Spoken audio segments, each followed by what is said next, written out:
silakan tulisan Anda kan Mas. Dalam apa?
Bismillahirrahmanirrahim. Assalamualaikum warahmatullahi wabarakatuh.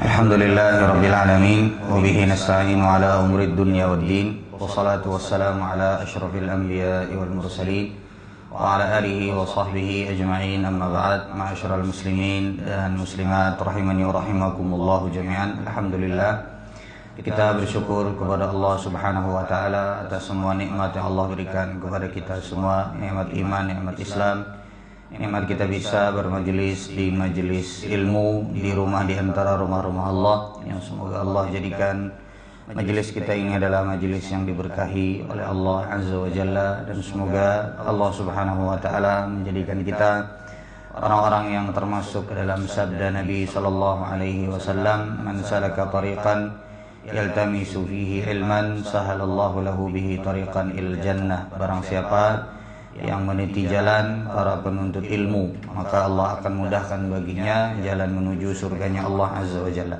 Semoga kita termasuk dari orang-orang yang bisa istiqamah di atas ketaatan, juga di atas keikhlasan, dan juga di atas jalan para penuntut ilmu. Amin ya rabbal alamin. Masyarul muslimin dan muslimat rahimani wa rahimakumullah jami'an. Malam hari ini kita akan kembali melanjutkan kajian kita, kajian fikih pernikahan dan juga fikih keluarga, yang kita masih di episode yang ketiga, kajian yang ketiga, yang pada pertemuan kali ini ya, kita masih membahas di pembahasan fase sebelum pernikahan, jadi di prosesnya. Karena proses ini salah satu yang menentukan berkah atau tidaknya seseorang dalam berumah tangga. Ya, proses ini salah satu yang menentukan berkah atau tidaknya seseorang dalam berumah tangga. Ya, meskipun tujuannya baik, tapi prosesnya pun juga harus dilalui dengan sesuai syariat. Tidak bisa kalau tujuannya baik untuk menikah, tapi misalnya caranya untuk sampai kepada tujuan tersebut salah misalnya. Nah, ini juga tidak diperbolehkan. Maka di dalam Islam proses tersebut diatur. Salah satu proses yang sangat penting itu adalah proses yang disebut dengan khitbah. Khitbah itu kalau dalam bahasa kita melamar, ya melamar. Melamar itu berarti bahasa Banjarnya apa? Berdatang, ya, berdatang atau apa lagi? Meminang, ya, meminang. Nggak tahu meminang itu bahasa mana, Pak? Minang, bahasa Padang. Bahasa Indonesia. Ya? Baik. Jadi semoga tidak ada yang salah paham terhadap pembahasan ini, karena pembahasan ini ya bukan berarti ulun menyuruh pian kawin lagi, tidak. Tapi ini adalah pembahasan yang bisa jadi sangat bermanfaat kalau kita punya adik perempuan, atau misalnya kita punya kakak perempuan, atau misalnya kita punya keluarga. Suatu saat mungkin kita bisa ditanya, atau kita sebagai seorang ayah, jangan sampai keliru di dalam proses ya pernikahan kita orang punya putri. Juga kalau kita punya anak laki-laki, nah, kita harus bisa. Jangan sampai anak laki-laki kita ini asal terabas saja, asal pokoknya bahaya hendak nikah lawan bebinian gitu nah. Asal pokoknya abang kah hijau kah kuning kah lampunya terobos terus, tidak bisa.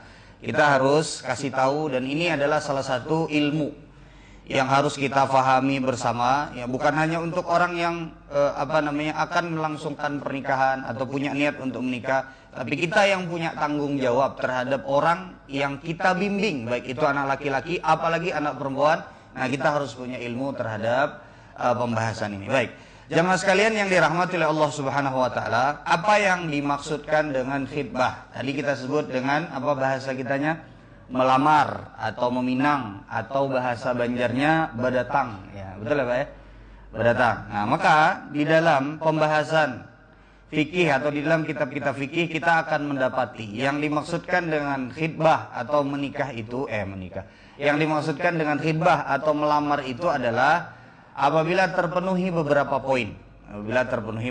Nah, ini kita harus tahu, karena kalau misalnya kita semua tahu tidak boleh Pak hukumnya kita melamar wanita yang sudah dilamar sama orang, kan tidak boleh. Yang sudah dikhitbah sama orang perempuan tidak boleh dikhitbah lagi, biar pian kayak apakah hendaknya lan bibinian tuh. Kalau sudah dikhitbah sama orang tidak boleh. Nah, sekarang kita harus tahu nih yang dimaksudkan dengan khitbah itu seperti apa, yang dimaksudkan dengan sudah dilamar itu seperti apa, lalu lamar itu prosesnya itu apa saja. Nah, ada beberapa poin ya. Ada beberapa poin yang disebutkan oleh para ulama. Ya, kita akan sebutkan poin-poinnya. Ya.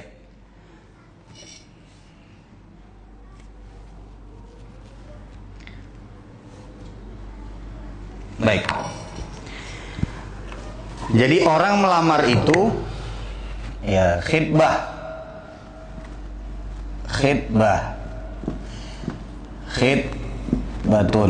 Nah, kalau barisnya khutbah itu berarti khutbah ceramah atau khutbah Jumat.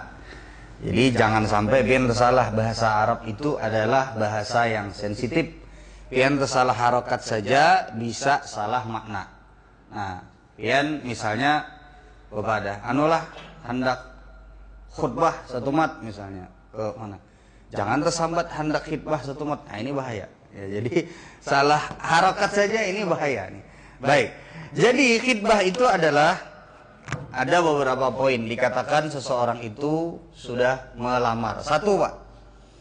Yang pertama adalah ya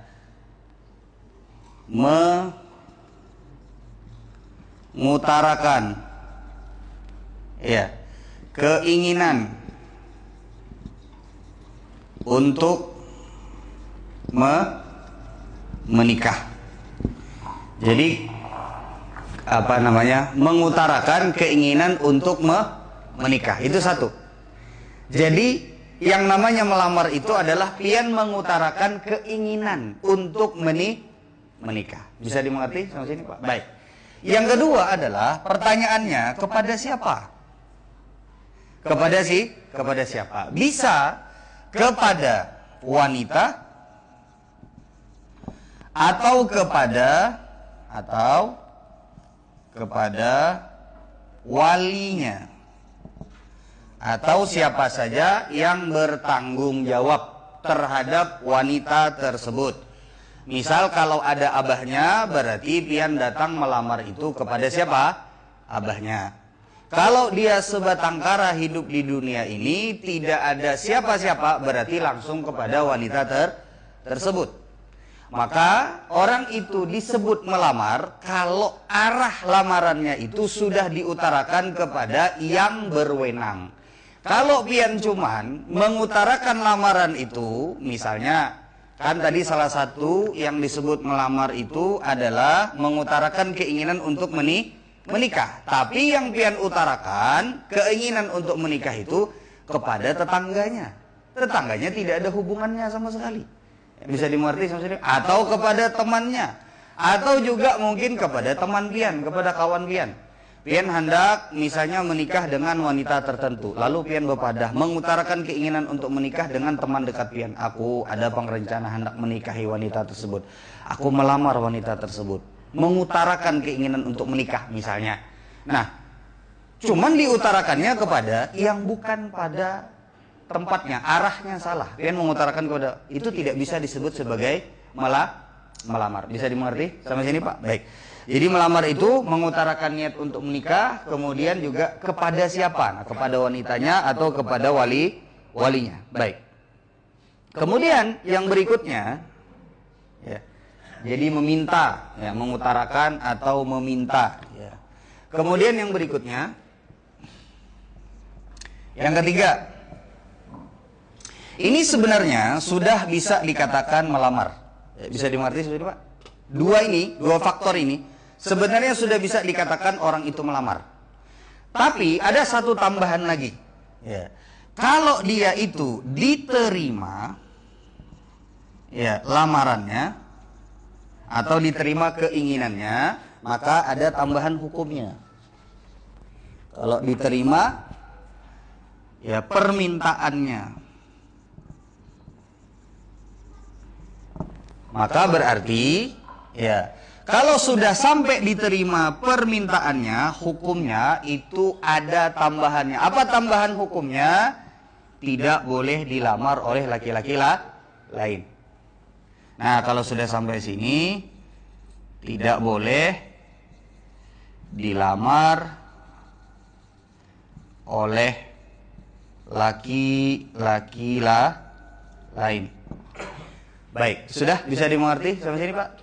Ini sudah dikatakan melamar. Nih, sudah dikatakan melamar. Tapi belum sampai kepada lamaran yang diterima. Sehingga kalau masih dalam proses ini, maka masih boleh ada yang misalnya menawarkan diri yang lain. Bisa dimengerti sampai sini, Pak? Maka masih boleh nih. Misalnya pian tahu ada yang melamar, ya. Orang yang pian hendaki lamar, tapi belum ada jawaban, atau misalnya masih ditolak, ya, masih ditolak, dipending, baru pian masuk lagi, misalnya, maka hukumnya itu masih boleh, ya, hukumnya masih boleh. Kalau sudah diterima, maka tidak boleh lagi, pian harus tunggu sampai ujung dari lamaran tersebut. Apakah lamaran tersebut berlanjut kepada pernikahan ataukah tidak? Bisa dimengerti sampai sini, Pak? Baik.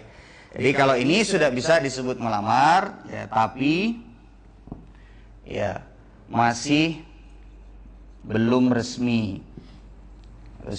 Selama belum diterima masih belum resmi. Tapi apakah sudah apakah tidak boleh lagi masuk laki-laki yang lain? Masih boleh di sini. Bisa dimengerti sampai sini, Pak? Dan ini pernah kejadian, ya, kejadian di zaman Rasulullah SAW. Nanti akan kita bacakan hadisnya. Sudah bisa dimengerti sampai sini, Pak? Jadi yang namanya melamar itu ada 3 poin. Yang pertama, meminta seorang wanita untuk menjadi istrinya atau mengutarakan keinginan untuk menikahinya. Yang kedua adalah kepada wanita tersebut atau kepada walinya. Yang ketiga adalah kalau sudah diterima berarti dia punya hukum sendiri, tidak boleh dilamar oleh laki-laki lain. Bisa dimengerti sampai sini, Pak? Nah, Inilah yang disebut dengan khitbah atau disebut dengan lamaran. Baik. Jadi ya, tidak benar istilah selama janur kuning belum melambai ya masih bisa untuk berjuang. Ini tidak benar, Pak. Karena kalau sudah dilamar dan diterima, sudah nggak boleh lagi dalam syariat Islam itu pian mau maksakan, nggak boleh lagi. Belum Ustadz, belum akad nikah, janur kuning belum melambai, tidak bisa. Sudah haram hukumnya kalau sudah dia diterima. Meskipun pian datang dengan cek kosong, tetap tidak boleh. Ya, tetap tidak boleh. Datang dengan cek kosong. Ah, pian silahkan isi berapakah? Tergantar anunya calon mintanya. Tergantar, cek kosong. Ya. Baik, bisa dimengerti sampai sini, Pak? Baik. Sudah? Baik, kemudian yang berikutnya, jamaah sekalian yang dirahmati oleh Allah Subhanahu wa taala. Kita akan lanjut. Ini bisa dimengerti ya. Jadi jangan sampai lagi ada yang salah paham terhadap yang disebut dengan melamar. Baik. Kemudian yang berikutnya 6. Ya. Khitbah itu ada 2 macam, Pak. Melamar itu ada 2 cara, ada 2 jenis di dalam Islam. Ada yang disebut dengan tasrih, ada yang disebut dengan ta'rid. Ada yang disebut dengan tasrih. Bagaimana tasrih itu? Tasrih itu terus terang dengan bahasa yang lugas dan jelas. Itu tasrih. Ada yang disebut dengan ta'rid. Ta'rid ini adalah dengan bahasa kinayah. Bagaimana bahasa kinayah tersebut? Yang memiliki makna lain, tidak hanya sekedar lamar saja. Contoh dengan bahasa yang lugas itu adalah contoh seorang laki-laki mengatakan kepada wali seorang wanita atau kepada seorang wanita di hadapan walinya, izinkan saya untuk melamarmu atau mengkhitbahmu. Nah, itu jelas. Kalau yang ta'rid atau yang tadi disebut kinayah, itu contohnya seperti misal kalau wanita sepertimu sepertinya tidak ada laki-laki yang tidak menginginkannya. Apakah ini dipastikan melamar? Tentu saja tidak bisa dipastikan, tapi arahnya ke sana. Bisa dimengerti sampai sini, Pak? Kenapa sampai para ulama membedakan 2 jenis melamar ini? Hati-hati, bapak-bapak, ibu-ibu, hati-hati. Ini banyak kesalahan terjadi. Karena di dalam hukum Islam ada wanita-wanita yang hanya boleh itu untuk diberikan lamaran awalnya hanya dengan kalimat ta'rid. Jadi tidak boleh terus terang. Ada wanita semacam itu. Bisa dimengerti sampai sini, Pak? Jadi jangan asal misalnya wanita tidak memiliki suami atau sedang tidak bersuami, kemudian pian asal lamar saja dengan bahasa yang lugas. Tidak semuanya wanita bisa secara hukum Islam bisa diperlakukan seperti itu. Bisa dimengerti sampai sini, Pak? Baik. Jadi sudah bisa dimengerti ya, ada tasrih, ada ta'rid. Jadi ulun tuliskan sini. Ini boleh ulun hapus gak? Boleh ya? Jadi lamar itu ada 2 di dalam Islam. Lamaran dilihat dari lafadznya itu ada 2 macam. Yang pertama adalah tasrih. Tasrih ini artinya jelas, lugas, tidak ada makna yang lain selain lamar. Contoh seperti aku meminangmu, aku melamarmu, aku mengkhitbahmu, aku menginginkan engkau menjadi istriku. Ini jelas, lugas. Yang kedua adalah ta'rid. Ta'rid ini adalah bahasa kiasan yang memungkinkan untuk maknanya itu tidak melamar. Memungkinkan maknanya itu ada beberapa macam. Sebagai contoh tadi, kalau dengan kalimat, sebagai contoh dengan kalimat, ya, kalau wanita sepertimu yang baik akhlaknya, ya, yang parasnya cantik, yang hartanya banyak, sepertinya tidak ada laki-laki yang akan menolaknya. Nah, ini semacam seperti bahasa muqaddimah atau bahasa kinayah bahwa pian menginginkan wanita tersebut. Baik. Sekarang apa fungsinya? Ada bahasa yang jelas, lugas, ada bahasa kiasan. Ternyata di dalam Islam itu, Pak, sedemikian rupa diatur supaya jangan sampai baik yang melamar atau yang dilamar itu berbuat khilaf dan berbuat salah. Baik. Kenapa demikian? Nah, begini, Pak. Ya. Di dalam Islam, ya, ada beberapa jenis wanita. Ada beberapa jenis wanita. Baik.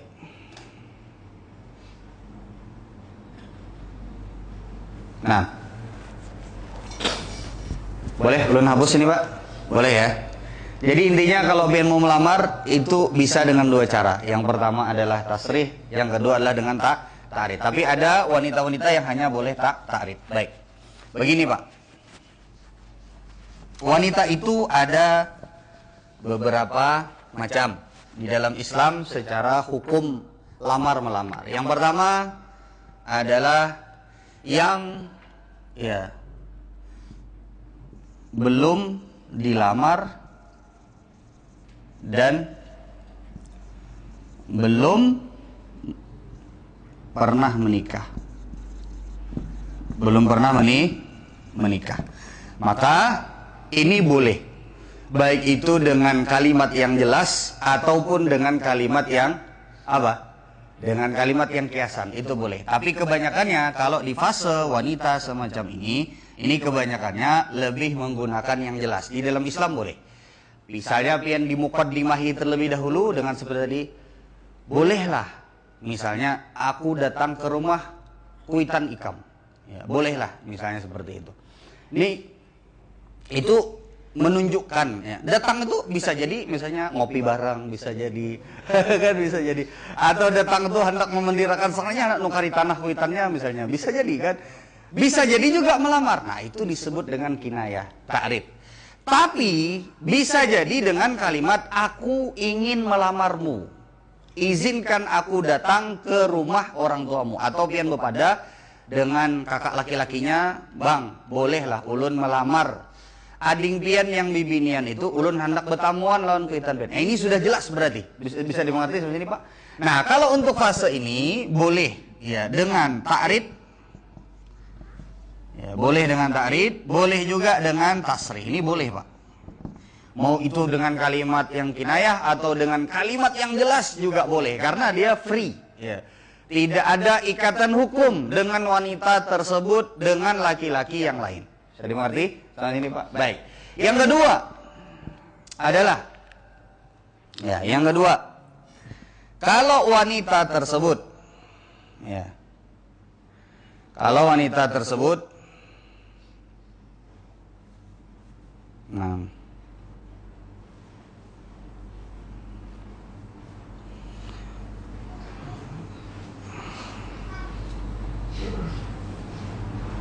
baik, wanita dalam masa iddah, ya, wanita dalam masa iddah yang dia bercerai dengan suaminya masih cerai 1 dan cerai 2, talak 1 atau talak 2, dia masih dalam masa iddah. Ini tidak boleh dilamar, baik itu dengan ta'rid ataupun tasrih, kada boleh, Pak.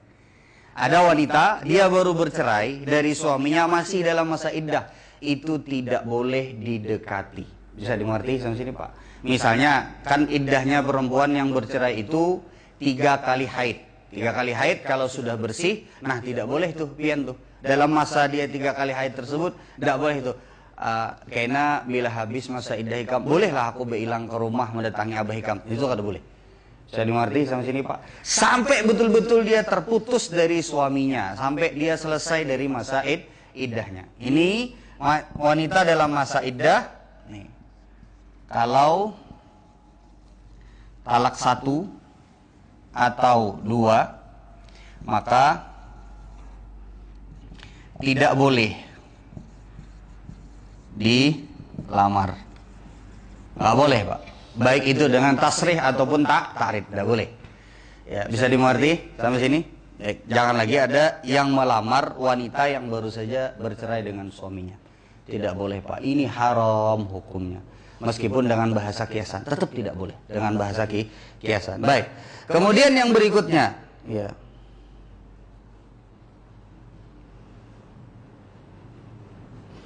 Baik.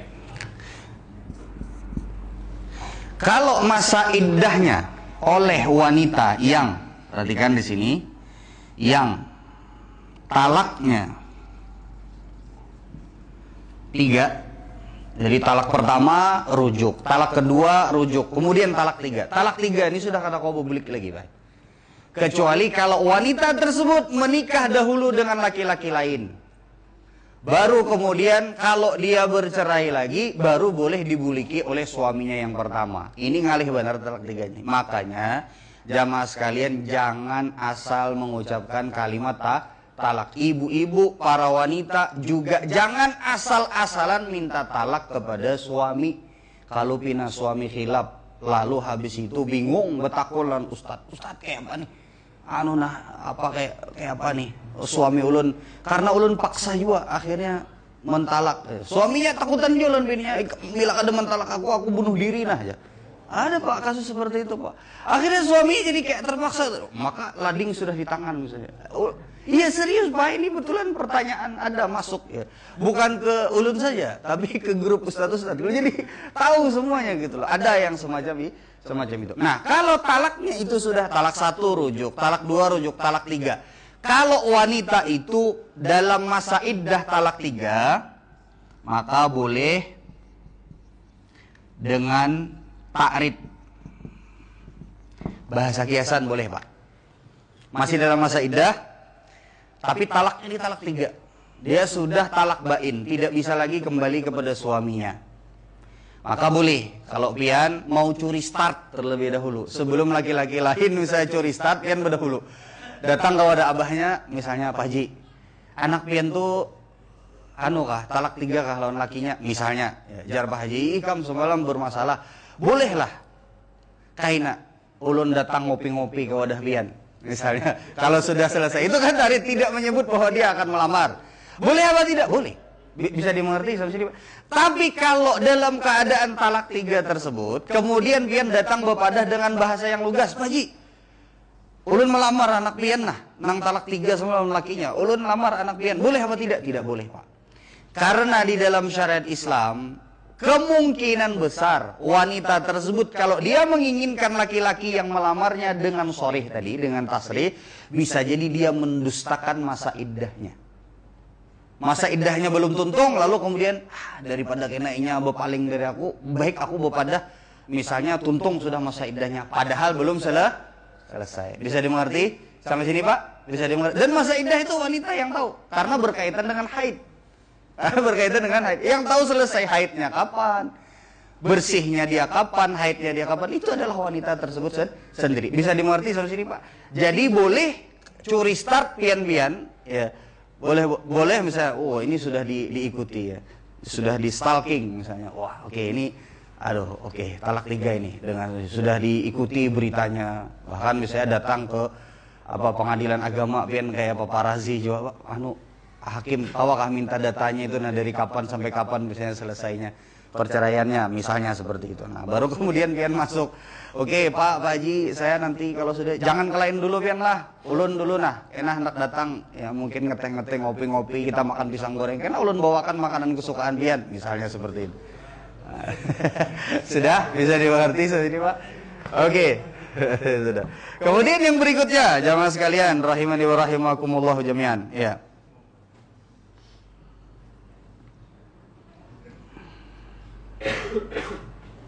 Oke.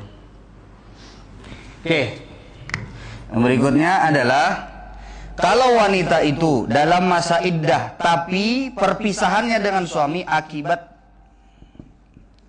kematian. Maka di sini boleh dengan ta'rid. Boleh dengan bahasa kiasan. Tapi tidak boleh dengan tasrih, tidak boleh dengan kalimat yang lugas. Kalau dia masih dalam masa iddahnya, tidak boleh. Tapi boleh dengan bahasa kiasan, boleh nggak? Boleh. Bisa dimengerti sampai sini, Pak? Karena di sini dia juga masih berkabung dengan kematian suaminya, ya. Maka tidak boleh ya, kita masuk di situ kemudian misalnya untuk supaya berdahulu. Karena yang lain misalnya nang lain banyak juga jadi ulun hendak berdahulu, tidak boleh. Bolehnya cuma bahasa takrib. Ini Pak, kalau sampai pakai tasrih di sini sama di sini, takutnya nanti kalau jadi pernikahannya nggak berkah karena melanggar syariat. Bisa dimengerti sudah. Khitbah aja, melamar aja itu kan harus beratur, Pak. Syariat Islam itu luar biasa agar jangan sampai kita itu keliru dan salah. Sudah? Bisa dimengerti sampai sini, Pak? Baik. Kemudian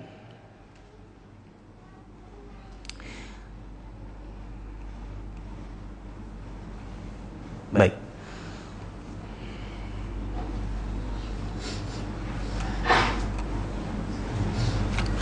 Yang berikutnya,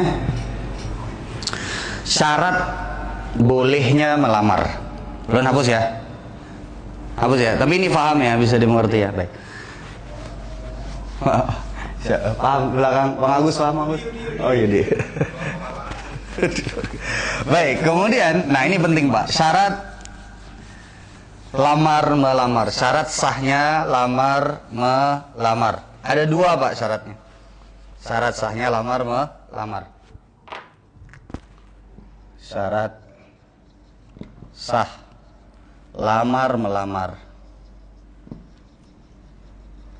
Melamar. Ada dua syaratnya. Yang pertama, jadi tidak sembarangan lamar melamar ini. Yang pertama adalah antakuna khaliyatan minal mawani' asyariyah.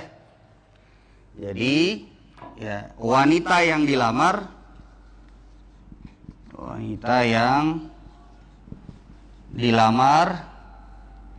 ya tidak atau bukan wanita yang berpenghalang. Ya, wanita yang lamar bukan wanita yang berpenghalang. Berpenghalang nih? Nah, penghalang. Jadi berpenghalang. Apa yang dimaksudkan dengan berpenghalang? Ada macam-macam Pak penghalang itu. Contoh satu adalah kalau dia masih bagian dari mahram. Ya, kalau mahram. Tidak boleh Pak. Kalau melamar yang mahram tidak boleh. Ya. Atau misalnya ya, wanita tersebut adalah wanita yang kalau ini mahram mu'abbad yang selamanya misalnya. Atau wanita yang mahram sementara. Tidak boleh dinikahi sementara. Contoh siapa? Contoh seperti ding sanak bini, tidak boleh. Ya, tidak boleh. Tapi kalau misalnya istrinya sudah meninggal dunia, boleh menikahi adiknya atau kakaknya juga boleh. Bisa dimengerti sini? Juga misalnya, ini pernah kejadian Pak. Ada orang datang kepada ulun. Ini bahayanya nikah di bawah tangan. Ulun pesankan buat bapak-bapak ini ya, kalau nikah yang resmi aja. Jangan Pak. Ulun pernah suatu ketika, ini kejadian betul-betul ulun saksikan. Jadi ada suatu ketika, ini habis ini azannya, ulun kita ini dengan cerita ini. Jadi ada suatu ketika orang dia datang kepada ulun. Dia punya istri. Kemudian dia bilang, "Ustadz, saya mau menikah lagi dengan seorang wanita, tapi istri saya tidak tahu. Ya. Bukan syarat bagi seorang laki-laki menikah, ya, harus ada izin istri?" Nah, ulun bilang betul, tidak syarat. Ya. Tapi sebaiknya bilang aja, ulun bilang gitu kan, daripada nanti rusak. Ulun nikahnya di bawah tangan Ustadz. Ya, ulun nikahnya di bawah tangan. Kata dia, ini sudah mau menikah. Bahkan Pak, dia cerita, ini perempuan Ustadz, wanita, sudah pernah ulun bonceng. Ini jamaah kajian. Ya. Ulun bilang, nggak boleh itu Pak. Oke. Sampai di situ tidak. Baru kemudian, tapi ada satu masalah Ustadz. Apa? Ulun bilang, dia ini keluarga istri. Oh, di situ lo udah curiga nih, keluarga istri. Oke, siapa ternyata ya? Ternyata setelah itu adalah keponakan istrinya. Ulun bilang itu nggak boleh, Pak. Karena tidak boleh mengumpulkan seorang wanita dengan keponakannya. Begitu pula seorang wanita dengan bibinya. Itu nggak boleh, Pak. Nggak boleh. Itu haram, Pak. Ulun bilang itu. Oh gitu ya Ustaz ya. Sudah Ustaz kejadian. Padahal sudah hampir ini Ustaz. Astagfirullah. Ulun bilang. Coba bayangkan kalau itu betulan terjadi dan nikah di bawah tangan. Coba bayangkan. Ini bahaya. Kalau ke KUA jelas itu mental, Pak. Nggak bisa. Karena KUA pasti. Oh ini nggak boleh ini. Bisa dimengerti dari sini? Ya sudah. Baik. Nanti akan kita lanjutkan. Baik. Azan terlebih dahulu.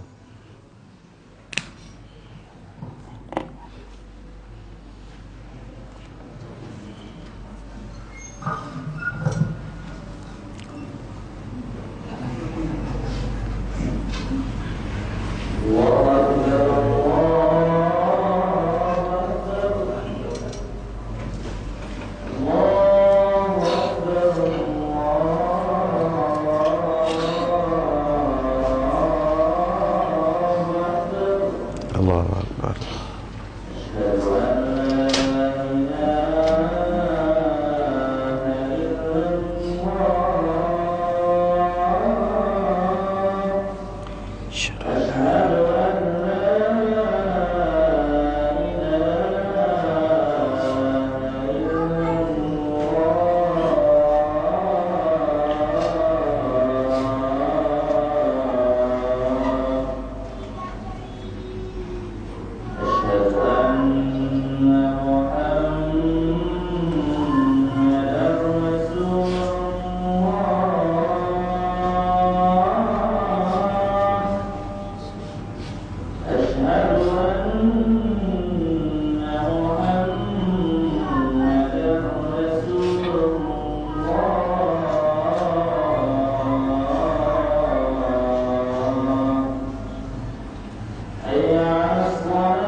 Salatul qanat yang ada di masjid al-fadil wa barakatuh.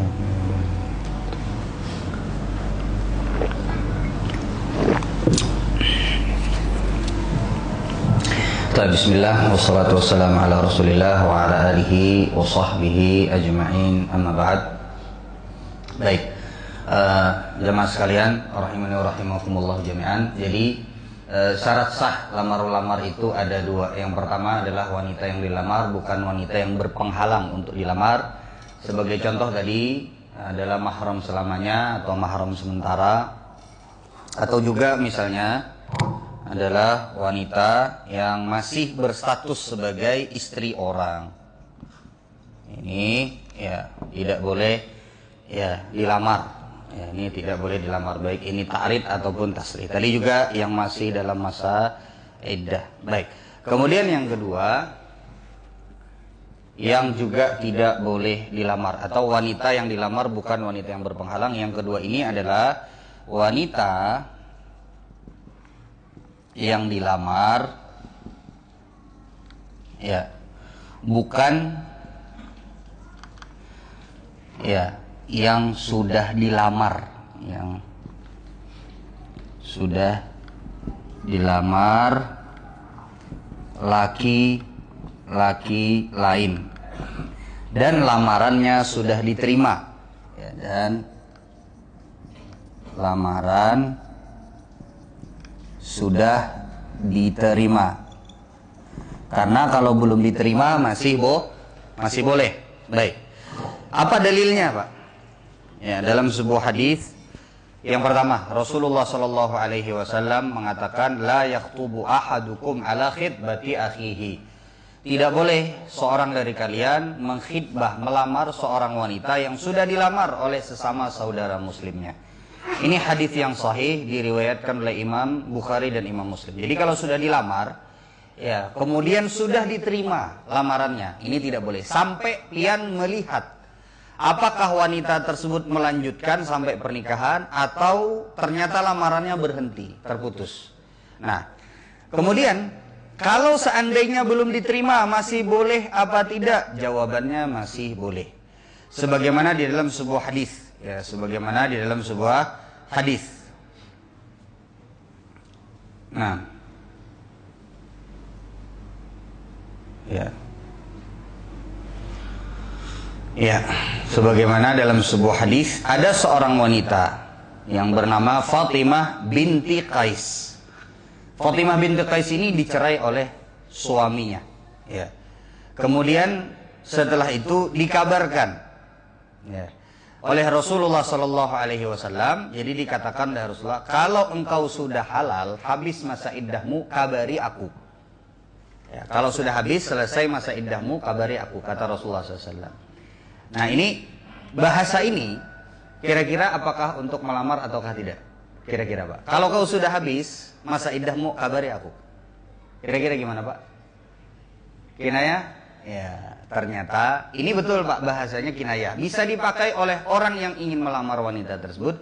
Ternyata maksud Rasulullah bukan melamar wanita tersebut. Rasulullah ingin memberitahukan ada laki-laki yang melamarnya. Kemudian qalat falamma halaltu akhbartuhu anna Aba Jahmin wa Muawiyah khatabani. Faqala Rasulullah sallallahu alaihi wasallam. Jadi kata Rasulullah sallallahu alaihi wasallam, jadi kalau sudah halal selesai masa iddahmu, kabari aku, kata Rasulullah sallallahu alaihi wasallam. Setelah selesai masa iddah, ternyata ada yang melamar, memberitahukan keinginan untuk menikahi Fatimah binti Qais. Siapa dia? Ada dua. Yang pertama Abu Jahmin, Abu Jaham. Yang kedua adalah Muawiyah.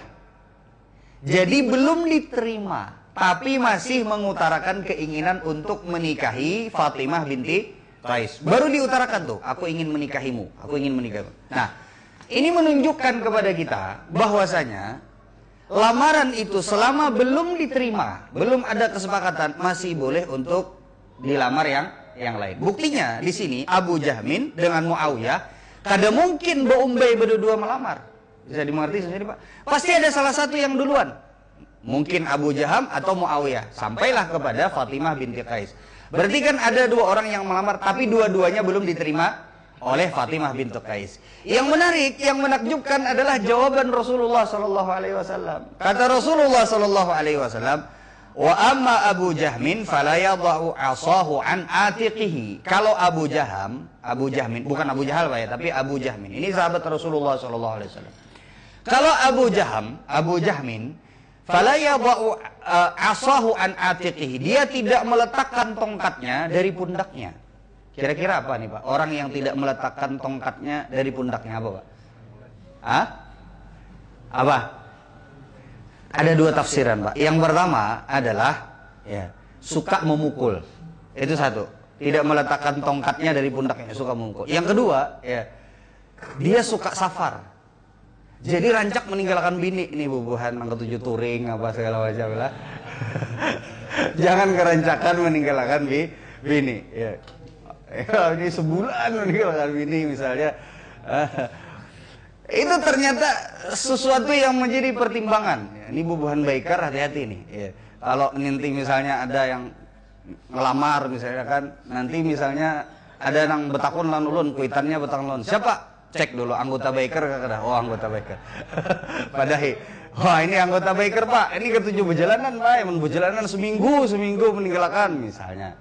Ya, itu ternyata menjadi salah satu pertimbangan. Jadi maknanya tidak meletakkan tongkatnya dari pundaknya itu ada dua. Yang pertama adalah suka memukul, yang kedua adalah bisa jadi dia kan kalau meletakkan tongkat itu maknanya kinayahnya adalah dia bawa barang bawaan, jadi diletakkan seperti orang suka safar seperti itu. Bisa dimengerti? Kemudian kata Rasulullah SAW, yang kedua Muawiyah kata Rasulullah, fasu'lukun lama lalahu. Muawiyah ini kan berduit. Ujar Rasulullah SAW, duitnya ada tak? Ujar Rasulullah SAW. Maka kata Rasulullah, ankihi Usama. Aku menyarankan kepada kau, ini Usama juga ngelamar, nikah aja kau sama Usama. Nah, yang menarik adalah ternyata Usamah juga memberitahukan keinginannya kepada Rasulullah untuk menikahi Fatimah binti Qais. Berarti Usamah ini meminta lamarkan Rasulullah kepada siapa? Fatimah binti Qais. Berarti gini Pak, ada dua orang yang melamar. Pertama Muawiyah, yang kedua adalah Abu Jaham. Anggaplah misalnya berdahulu Abu Jaham baru Muawiyah. Baik. Berarti ini kan lamaran, sudah masuk lamarannya, tapi belum di ACC, belum diiyakan oleh Fatimah binti Qais. Tapi Rasulullah malah memasukkan orang yang ketiga, siapa? Usama. Maka kemudian kata Fatimah, fakari itu awalnya aku, tapi kalau Rasulullah yang nyuruh, sudahlah. Awalnya aku tidak mau, kata Fatimah. Ya, faqala ankihi Usama. Lalu kata Rasulullah SAW, sudah nikah saja sama Usama. Panakah tuh, kemudian aku menikah. Faja'alallahu fihi khairan. Maka Allah jadikan dari pernikahanku dengan Usama itu adalah kebaikan yang luar biasa besar. Akhirnya aku mencintai Usama. Bisa dimengerti? Sama sini Pak? Baik. 6. Jadi selama ya lamaran itu belum diterima, ya masih boleh. Tapi ulun sarankan, ya jangan ujuk-ujuk langsung dilihati juga keadaannya, ya takut-takut nanti bisa jadi itu bisa memecah persaudaraan sesama muslim. Ya bersabarlah. Tapi kalau secara hukum boleh apa tidak? Boleh. Ya tapi dilihat juga maslahat dengan mudaratnya. Baik, bisa dimengerti sampai sini Pak. Jadi syarat sah melamar itu yang pertama wanita yang dilamar bukan wanita yang berpenghalang. Yang kedua adalah wanita yang dilamar bukan yang sudah dilamar oleh laki-laki lain. Baik. Kemudian jam berapa menit lagi? Azan. Berapa menit lagi iqamat? Berapa menit? Kin, berapa menit? Oh, oke.